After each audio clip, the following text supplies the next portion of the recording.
Alrighty, I hope you're ready for a humdinger and a half, because we got one today. Now, in typical fashion, I came across someone's comment decrying the movie Hell, Demon Knight, and it's a fucking awesome ass movie. I watched it in the right perfect period of time.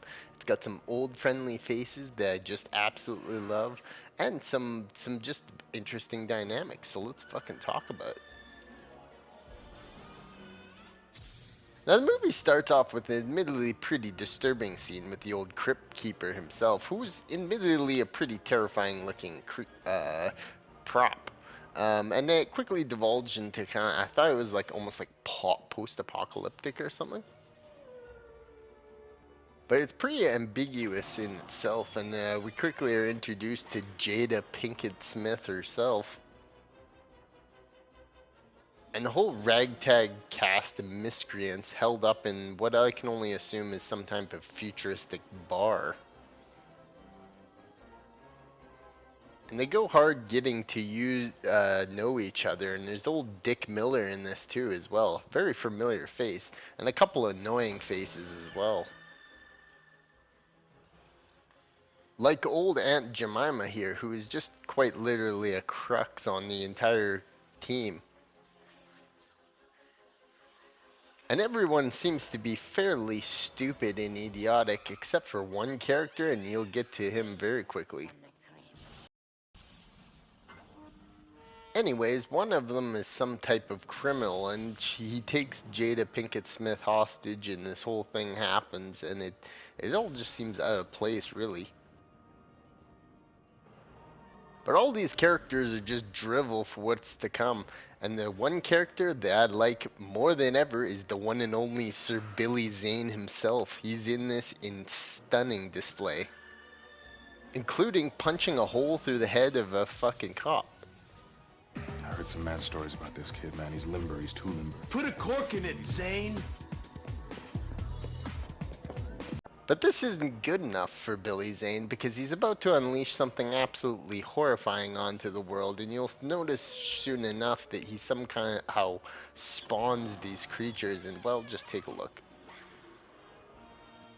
Like, for fuck's sakes, Billy Zane, did you really have to kiss one of these motherfuckers? But after they grow up, holy shit, people, we have some terrifying ass shit. Yeah, I'm thoroughly fucking impressed on the absolutely incredible quality of the effects of these creatures. They're like little demonettes or something, and they're just really horrifying looking. The way they kind of stand in limber, the way they kind of the way they kind of look almost hyper realistic. It's very very very effective, and it really shines throughout this movie. And of course, Jada Pinkett Smith gets in the way of it all as she forms a relationship with the ragtag criminal dude, who's supposed to be good, but he's so religious and weird and kind of like a soldier from the future. It makes no sense, but it's just it's so much insanity that it's so great. There's some thoroughly compelling moments in this movie, and I think what you start to see is that this kind of type of kind of is similar to movie series. This type of just grindhouse horror is a lot of fun, and when you couple that with some great looking creatures, holy, you're in for a good time. For example, when the main character goes to the World War II war type setting, it's pretty fascinating, and it really catches your attention and eye, and that's really what this movie boils down to in the end. Is it in many points, it kind of, if it's a movie you're just kind of watching or just kind of while you're on your phone or something, you kind of look up every once in a while, and you have these nice little moments. It's great. It's a great movie. And I think in many ways it kind of accomplishes the horror setting as well, because there's some real jump scares, and there's some overall creepiness to the vibe of pretty much the mid part of the movie to second half of the movie. That it turns into a real horror setting, and that, and I think is in a way very good too. It really lost me in the third act, but I mean overall I had so much fun with it. It just really can't be missed for if you're someone who's never seen it.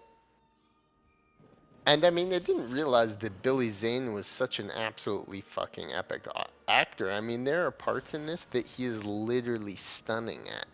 That Billy Zane, he's a cool fucking dude. I mean, he's so fucking cool in this movie. Listen to your friend Billy Zane. He's a cool dude.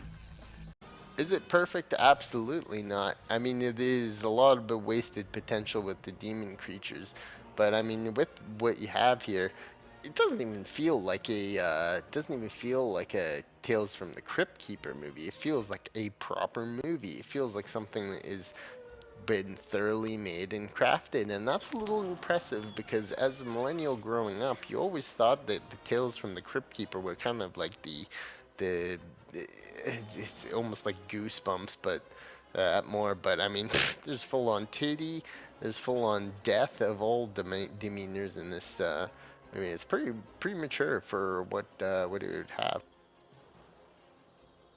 And of course, Jada Pinkett Smith makes it out of it all just fine with an exploding demon who somehow survives all. That's all. It's all stupid good fun, and you really have nothing to lose by watching it. And the Crypt Keeper still kind of gives a little bit of a chill NGL. So there you have it. Demon Knight, Tales from the Crypt Keeper, whatever you want to call it. Kind of a fabulous little isolated tale or story. And there's something that can be said for these types of movies. They're just really obscure, really wonky, have characters that you just absolutely love in it, like the old Zanester. And it's just like a fucking party the whole way through. Grab some beers, have some fun. This is wicked. And I mean, the scene when the demon Zane shows up and he's just behind that bar with all those topless women, I mean, that's got to be the coolest fucking couple minutes in all of film history. It's with the old late greatster as well.